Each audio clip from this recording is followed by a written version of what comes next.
The Ride Home Rants podcast is brought to you by Reaper Apparel Company. Reaper Apparel offers a casual line of superb fit, finish, and comfort. We design for those who refuse to die slowly and choose to live untamed.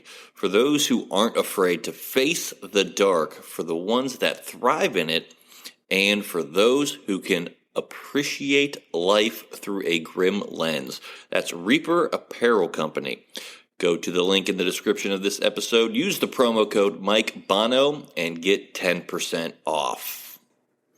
Also, the Ride Home Rants podcast is brought to you by my own personal merch store, the Stupid Should Hurt merch store.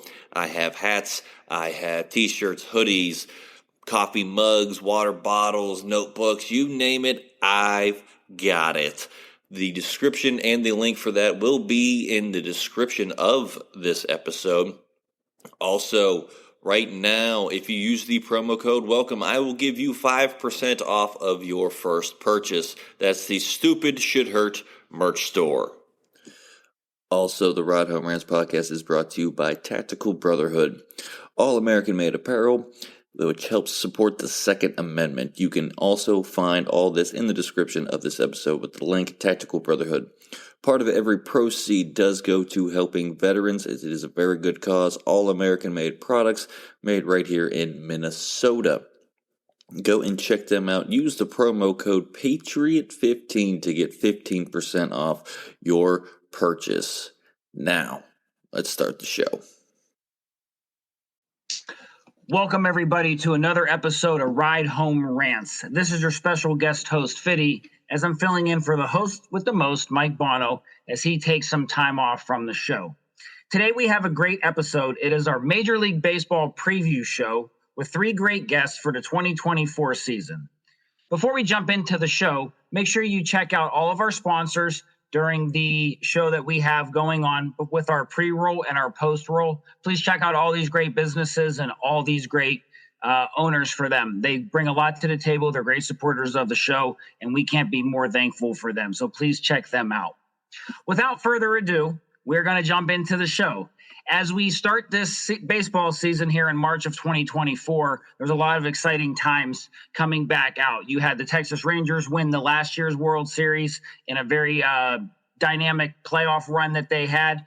You have some big name questions with the Yankees and Brian Cashman and the Mets and some other teams. And you have the Guardians turning over a whole new era without Tito Francona. So without further ado, I'm going to have my great panel of guests introduce themselves. They're going to tell you a little bit about themselves, and then we're going to get ready to cover some topics. So let's start with the man, the myth, the legend, Tony. Go ahead and take it away. Good evening. My name is Tony Bogan. I am a Shaker Heights native, currently in Ravenna. My favorite baseball players are two former Seattle Mariners, Ichiro Suzuki and the kid Ken Griffey Jr. Okay. Let's go with former Willoughby South baseball coach, TJ. I'm TJ Lett. I'm from Willoughby, and I graduated from Notre Dame College, where I played 4 years of college baseball. My favorite baseball players growing up, like Tony, I idolized Ken Griffey Jr. That's who I played my style after the best that I could. And maybe controversial, I really enjoyed watching Barry Bonds. I think that he was an MVP before the steroids, but be it as it may, you still got to hit a ball. Don't care how big your muscles are. And last but not least, Austin, go ahead. My name's Austin Dudley. I'm from St. Louis, Missouri, currently living in Cleveland Heights. I also work at Notre Dame College with Johnny. My favorite baseball player of all time would be Cardinals catcher Yadier Molina. Oh, interesting one there. Well, that's definitely a take I didn't think. I was going to think maybe like one of the old, famous Cardinals there, but that was a good one. And I have a couple favorite baseball players of all time. I couldn't pick just one. How could you not love Travis Hafner, being a Guardians fan, former Indians, great, actually former baseball coach for volunteer for a time under legendary Len Barker at Notre Dame College. TJ, was Travis there when you were there? He came for a practice while I was there, and I missed that practice because I had night class. Okay. So Travis Hafner, one of my favorite Cleveland Guardians. One of my other favorite players, though, Mike Piazza. So Mike Piazza was one of my favorite players, even though I never really liked the Mets. I always liked Mike Piazza. And then who doesn't love the great king of SWAT, Babe Ruth? So a couple of my favorite guys there. So, guys, as we go through the roundtable here, we're going to go TJ, Tony, and then Austin in the order of answering all the questions. So TJ, Tony, and Austin. Same question for everybody here. So TJ, let's start with you because you were on this last show in October. You, Tony, and I were with Mike previewing the World Series. So the 2023 World Series was between the Rangers and the Diamondbacks, and the Rangers won the series 4-1. Which one of these teams is best built to make it back to the World Series this year? Who do you think? I have both teams missing the playoffs this year entirely. But if I had to choose between those two, I would say that Texas has the best chance of making it into the playoffs this year. I think that the American League just has a few more routes to get into the playoffs. So I would say Texas has the best chance. Okay. Tony, what about you? I do not have Texas missing the playoffs. Sorry, TJ. But I do believe that Texas does have the best route. And I just got to say, on a side note, it's really great for them to end that legacy of failure because they had so many chances in the playoffs. Made to the World Series twice. Came within one strike of knocking off the Cardinals in 2011. Couldn't do it. Gave up that Joey Bats homer in 2015, and they finally got one. So I got to say Texas has the best shot.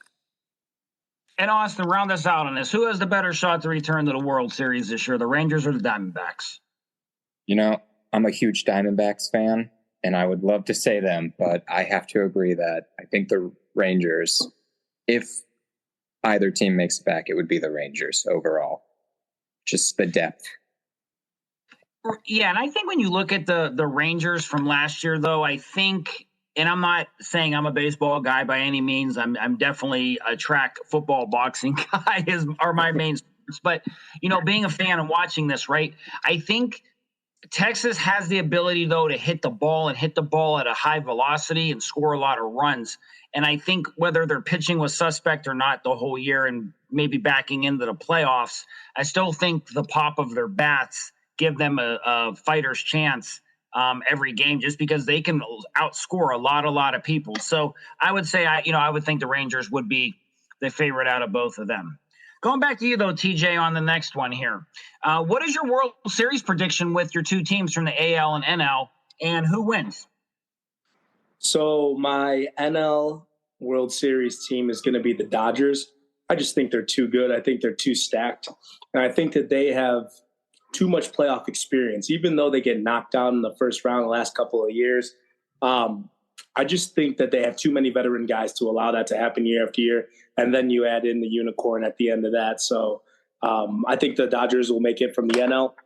And my AL World Series contender, and I have them winning this year, is Baltimore. I think Baltimore has a plethora of young guys hungry to go, and they added Corbin Burns, a veteran pitcher, at the start of their rotation. They're going to be a team that's going to be super active at the deadline. I think that Baltimore is going to make a lot of noise, and I think people are going to realize how good this team's going to be for the next few years. Okay. And I remember a couple years ago, Tony said the Orioles were his sleeper team, and I think that was like in the 2022 playoff or 2022 preview for the season. But Tony, to you, who's your AL and NL pick for the World Series, and who do you think wins it? Baseball, the playoffs have just been such a crapshoot the past couple of years. I'm going to be completely honest with you. I'm probably going to be wrong, but I say the Seattle Mariners in the AL. Seattle finally breaks through and gets to their first World Series. And in the NL, I'm sorry, the Dodgers have had so much firepower over the past few years, but they can't seem to make it to the World Series. When you have 100+ wins, you should be making deep runs left and right, not losing to, and no offense to the Arizona Diamondbacks, they deserved it. They had a great run. but you can't be losing to teams like that have 84, 85 wins. And like I said, no offense to any Diamondbacks fans who listen to this. But my NL pick, before I start rambling on some more, my NL pick is going to be the Atlanta Braves.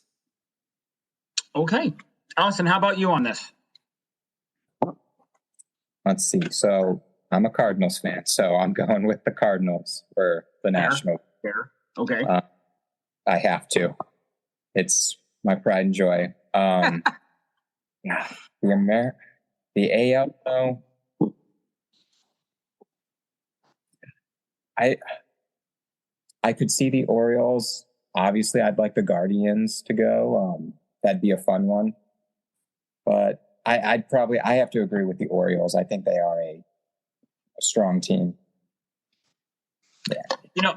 I think there's a lot of teams that definitely could contend. My prediction for this, and you guys are probably going to all think I'm crazy. I'm going to say from the AL, though, their World Series pick last year, and it failed, but is the Rays. I think just Kevin Cash does more with less every year, and the Rays really started strong last year.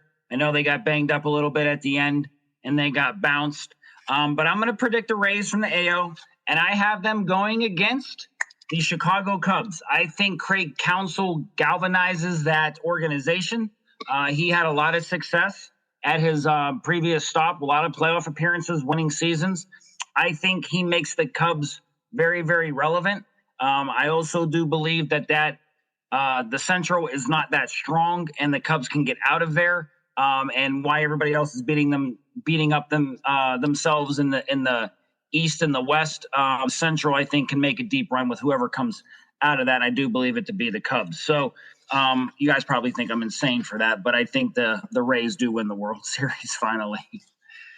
So that's not too bad. That's not a bad stretch. Yeah, it's not. Good coaching will get you a long way.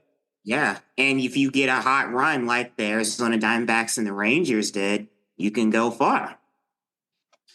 And I think, that's what the Cubs can do, or whoever comes out of the Central, whether it's the Cardinals or the Pirates or whoever, it may be the Brewers. But, I want to go back to you on this, TJ, and we kind of just hinted on a little bit with a few of the more marquee teams. I want to see what your take is on this. Who's the best manager in baseball right now? Wow, that is a very, very good question.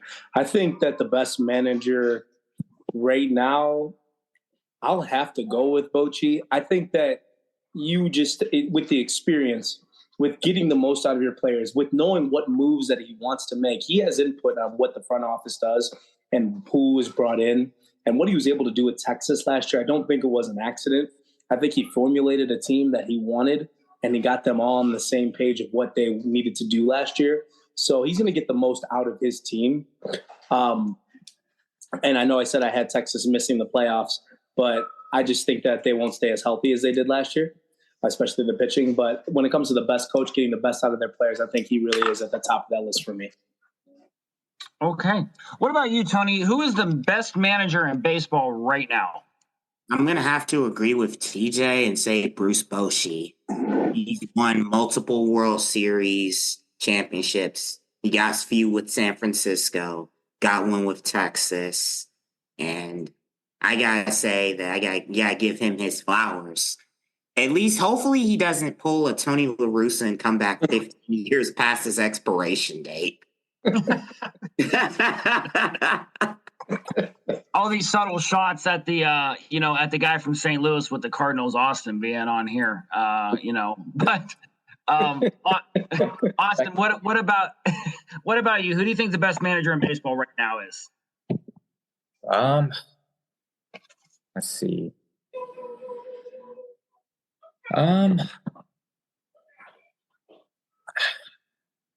Probably Brandon Hyde. Not probably their opinion. I don't know. I'm not great with the managerial side of things. I mean, the manager makes the team, makes big, important decisions and can help rally the troops. But sometimes I feel player centric. Sure, I think there's definitely a unique dynamic, with both on that, and I think, and I say this as a former coach, and I'm sure TJ, would agree. Austin, you've coached, Tony, you've been around sports a long time. A good manager or a good coach is good with good players, and hopefully can just elevate them to be a little bit better and not mess it up, right? But a bad coach with good players can really screw things up fast, and a bad coach with bad players, of course, are going to have bad results. So I think it is the managing style and maybe the little bit of the ins and outs of certain things, but good managers are going to win with good people. I mean, no one's ever taken the, dirty dozen and made them a World Series champion, just off of that alone. So, for me, I think I would pick Bruce Bochy in this case, right? 4 World Series is very hard to argue against. And I would say the guy who doesn't have a World Series, though, and I would say he is right up there, is probably Kevin Cash. Does most with less, every year with the Rays, especially because it's not like you're in an area that's crazed with baseball. You're really in a state that it truly, I don't think, even cares about baseball because of the heat, because of the Buccaneers, the Jaguars, the Dolphins, the college football craze, college basketball.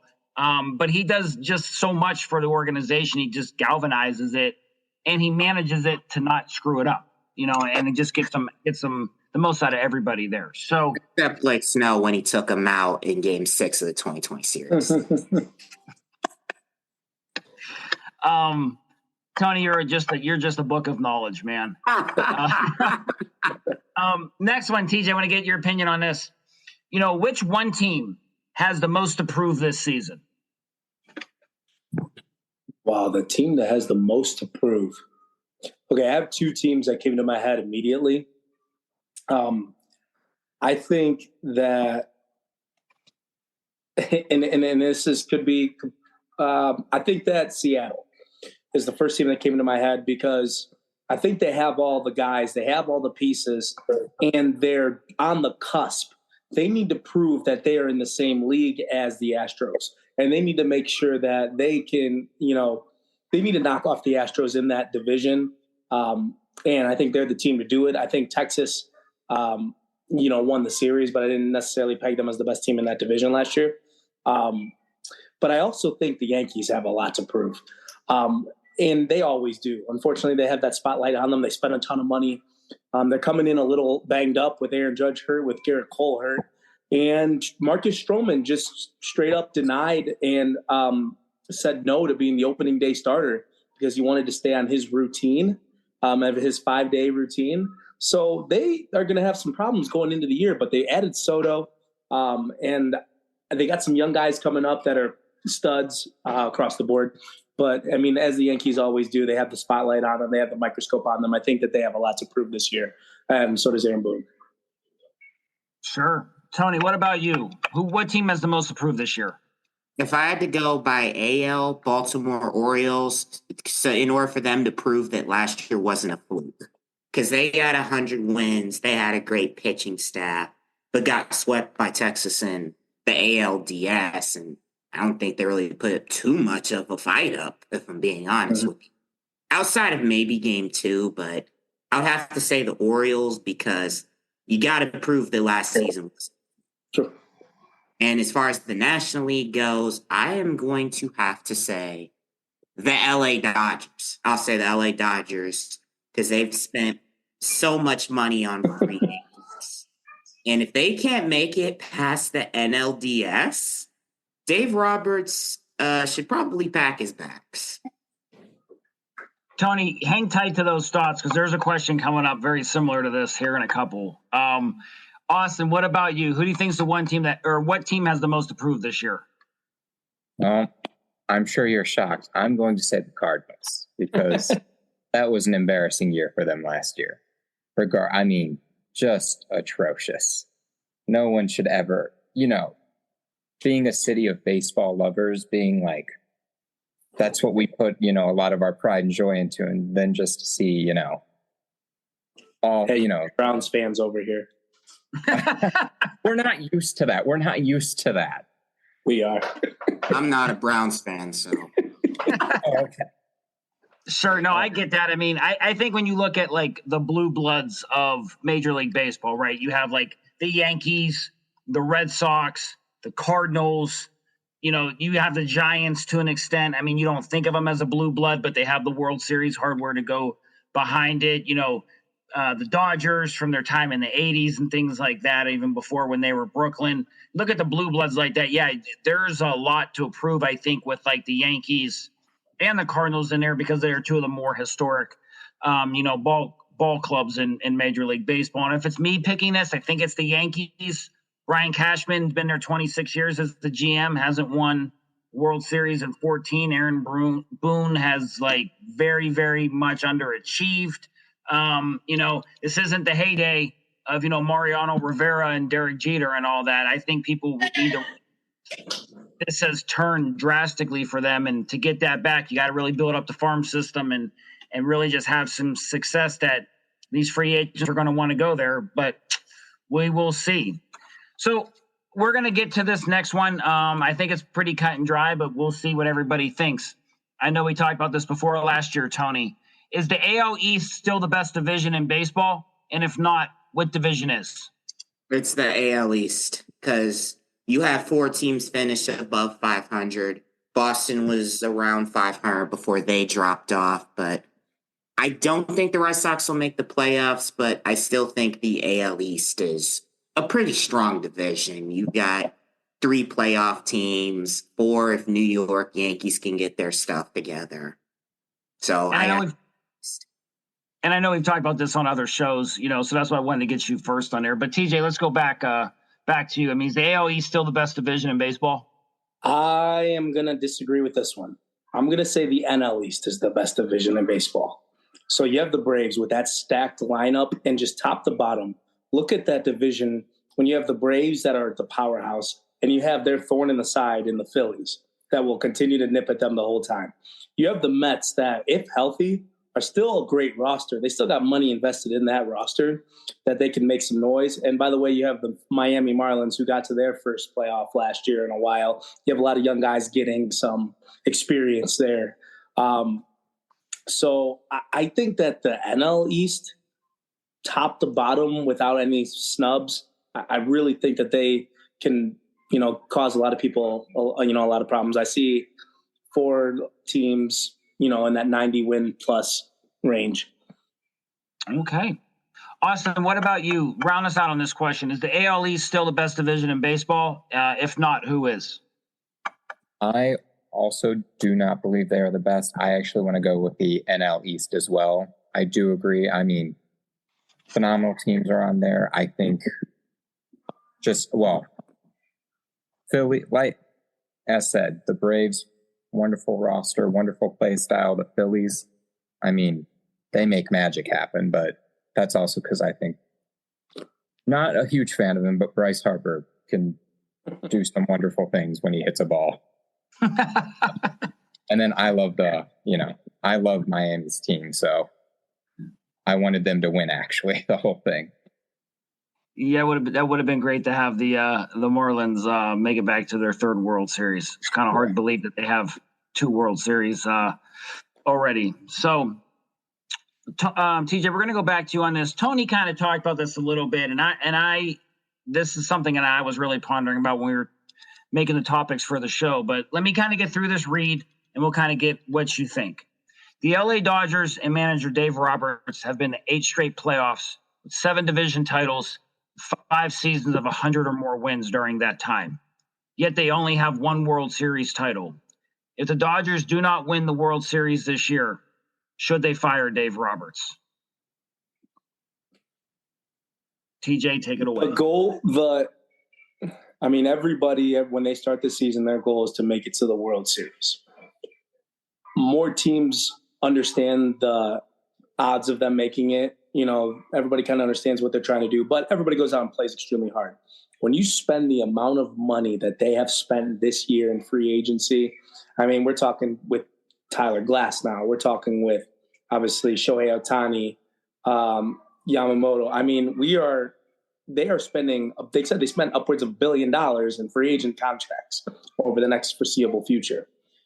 if he cannot get this team to play well enough in the playoffs to at least make it, a desirable run.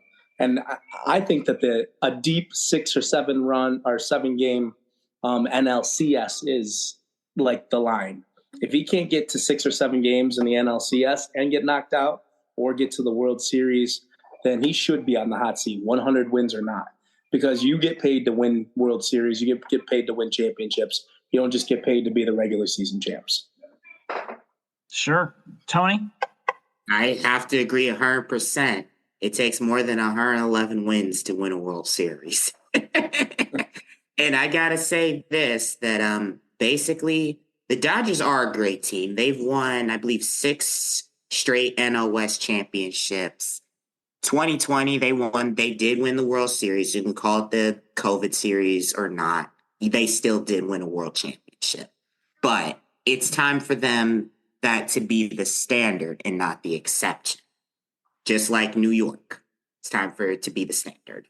So if Dave Roberts, at least if they make it 100+ wins and they at least make the World Series and maybe lose their 6 or 7, you probably keep them around another year. But if they go to the World Series and they lose to an 85 or 86 win Seattle team or a Boston team, then it's probably time for him to be shown the door, respectfully. Sure. Austin, what are your thoughts on, this situation with Dave Roberts? I have to agree. I mean, and this is from a coaching perspective of nobody cares who wins. You want to win championships. Nobody cares that you won so-and-so. I mean, because if you're losing to teams that you should beat in the playoffs, that's embarrassing. So, and I think, and I'm agree with you guys on this. I think not even the hot seat. If he doesn't win it, I think he should be, he should be fired. Just because it comes a point, right, that you can win all the regular season games you want, have all these winning seasons you want in a row. I know I bang on the guy a lot. It's like Mike Tomlin, though. You can have all this regular season success you want, like same like with Dave Roberts. But ultimately, you set the standard so high, nobody cares what you do in the regular season anymore. They just want to see what you do in the playoffs. And that is where someone for the past 10 years, the Steelers have struggled. It's where Dave Roberts has really struggled. Even Eric Spoelstra, post LeBron James, struggled until he was able to do what he did last year. And in 2020, that was somebody else who was similar. You can win all these regular season games, but not have success in the playoffs. I think you just build a monster, like in Dave Roberts' case, that you set the bar so high, similar to what the Yankees were like before. You set the bar so high, and then you just underachieve in the playoffs to the point that no one cares if you won 110 games. Because I would tell you this, the 84-win Texas Rangers, or whatever many wins they had last year, or the Diamondbacks, whoever had less, would be more than happy to go to the World Series with 84 wins than have 111 and get bounced in the NLDS. That's just kind of the way I look at that too. So yeah, absolutely. I mean, and also to add on to that, you look at somebody like Andy Reid. You almost don't care. You don't care what the regular season, how the record for the Chiefs is. That's the last team you want to face in the playoffs because they always find a way to win. Some teams and some managers find ways to win in the playoffs. Dave Roberts needs to start to prove that because if he's there, I mean, he's either learning or he's not. So, yeah, absolutely. And additionally, the Dodgers spend more money than some teams have, period. You spend more money this offseason than Cleveland spent in the last decade. Or maybe longer, to be honest with you. Yeah, and I think, to me, I don't even know if I consider, Dave Roberts is again, and I'm not a baseball guy, but Dave Roberts is a good manager. But I could probably name 5 managers that are way better than him. And he has a World Series and all these regular season accolades, but he's done it with this inflated payroll, one of the biggest markets in the United States in LA, and then you constantly still lose. So I could also say a lot of these other managers were a lot better. But Tony or TJ, let's go back to you. This next one. And this is an interesting one because I think they have a chance, but we'll see what you guys think. Is this the year the Pittsburgh Pirates make the playoffs? No, no, it's not. And not out of, just sure they don't have the talent to do it. The National League just has too many great teams right now that have the depth to get through it, whether the pitching or the subs, to give the guys the day off, so key players, things like that. But I will throw this out there. They may not have a chance to make the playoffs, but they may have a chance to have the National League MVP in O'Neal Cruz. Okay, hot take right there. Tony, what's your opinion on the Pittsburgh Pirates?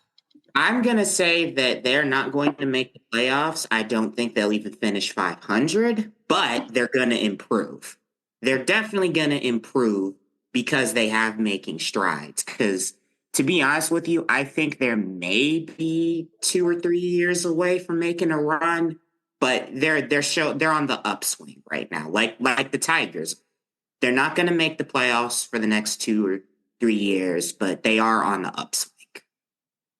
Okay. Austin, round us out on this one. What's your take on the Pittsburgh Pirates?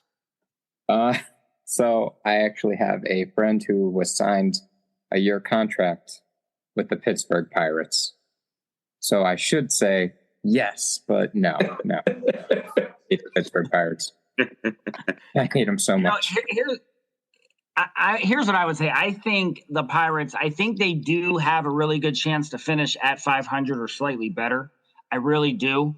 Because I also think everybody will beat each other up in the Central to the point that I think that they can just keep, stealing wins from some of the other teams.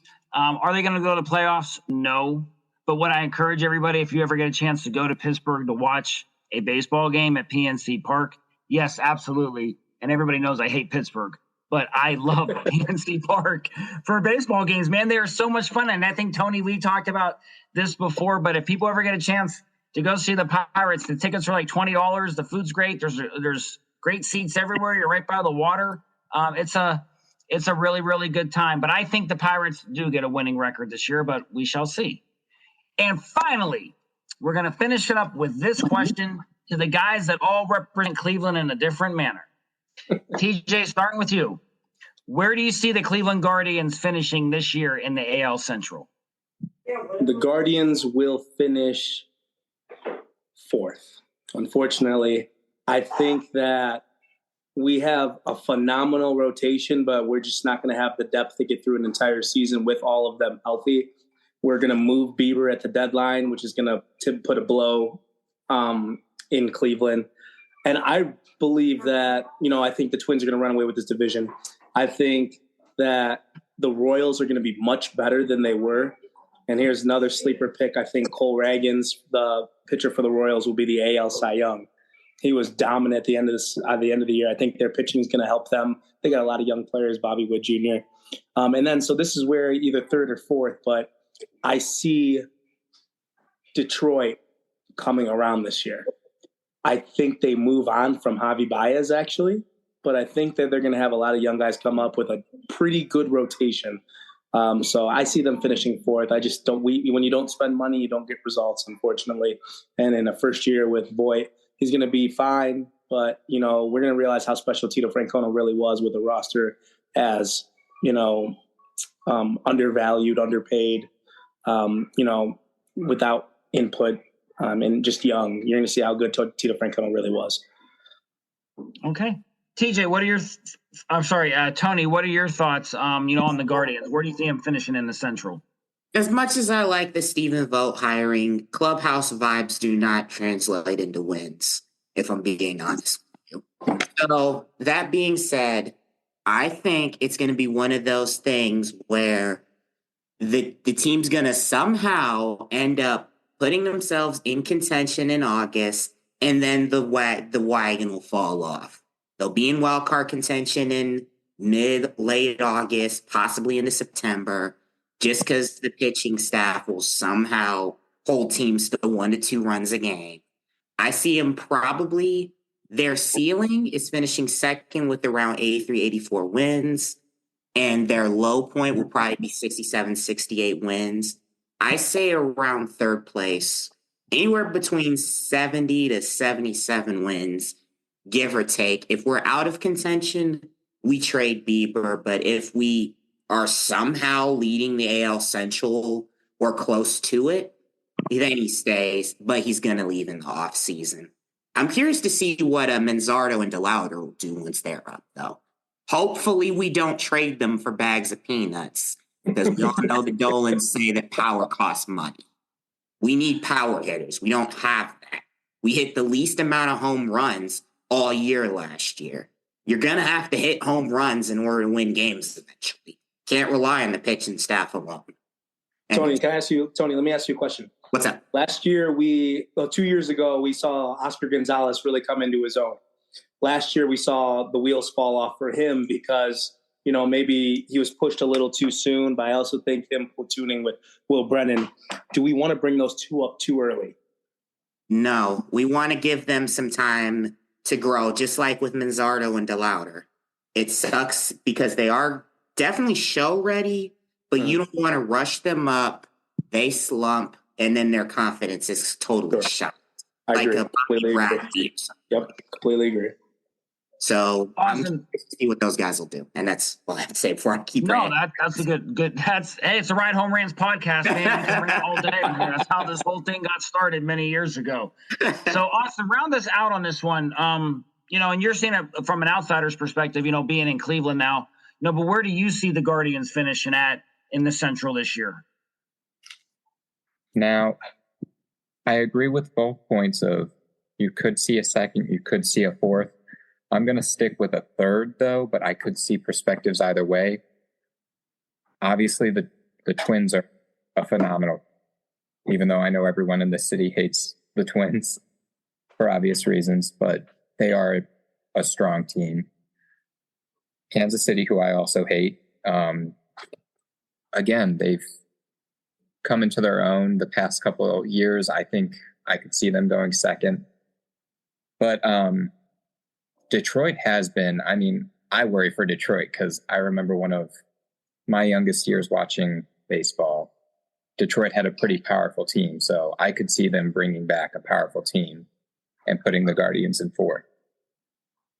So, I think these are all valid points. I think, though, and I talked about this before on our other shows, I think the Central's the worst division in baseball by far.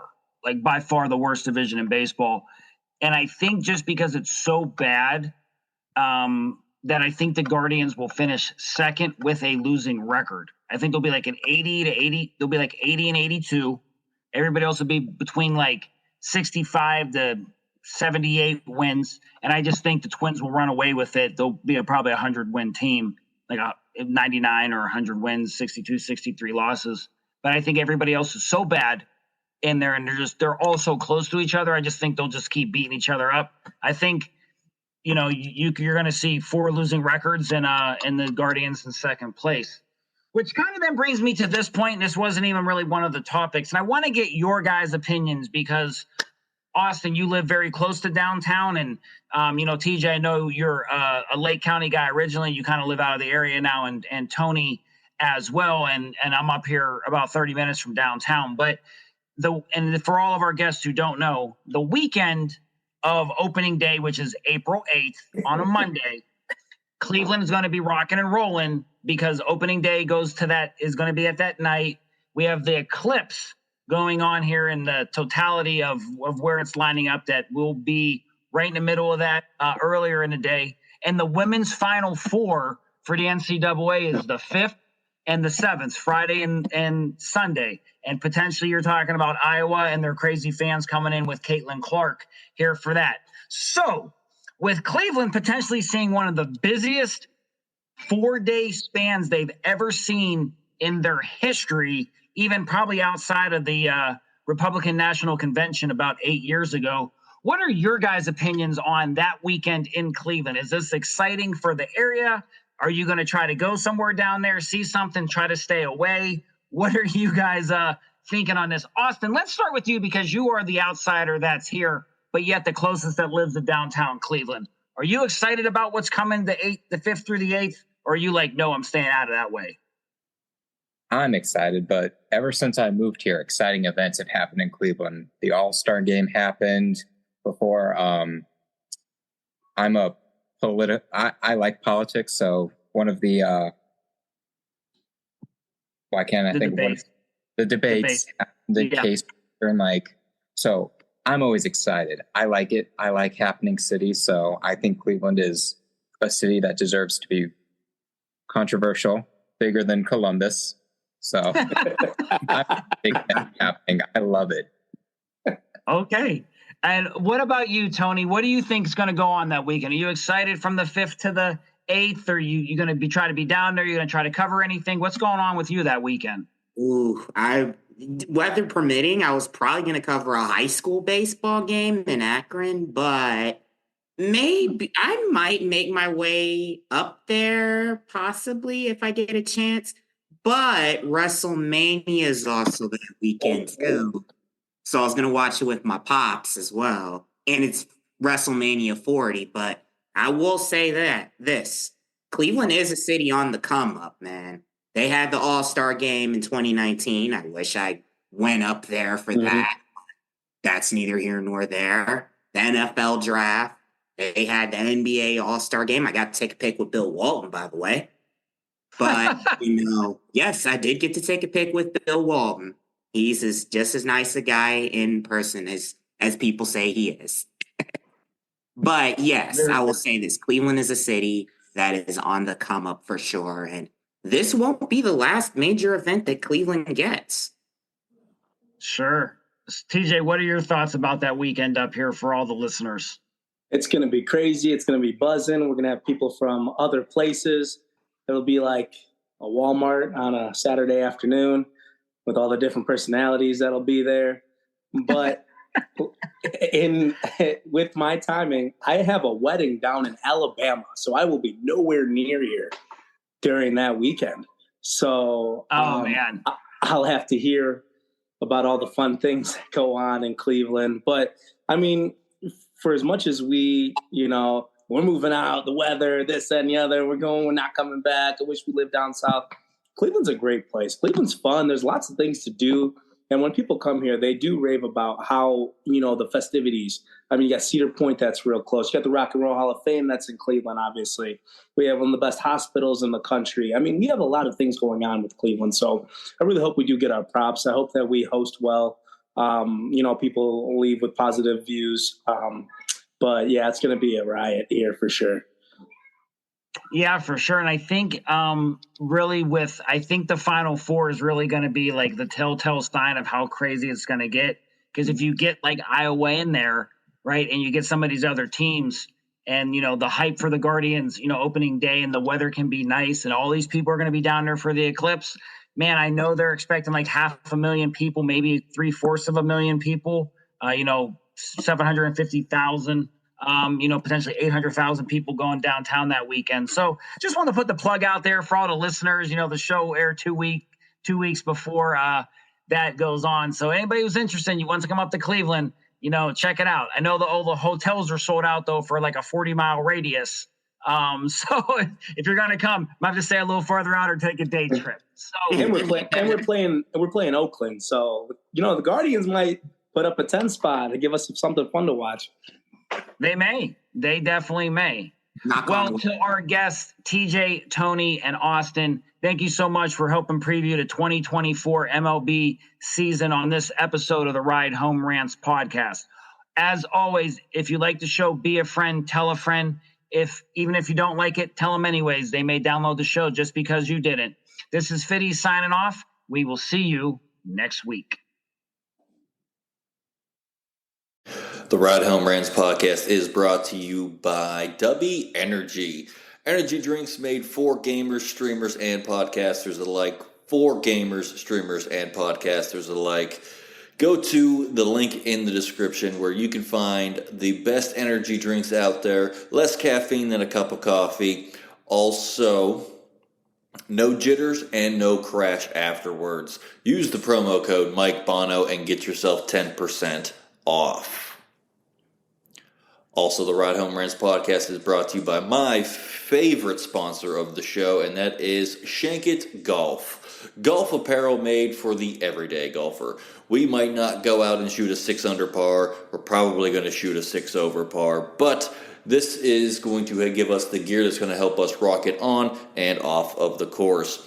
Go to the link in the bio, use the promo code Mike Bono, and get yourself 10% off there as well.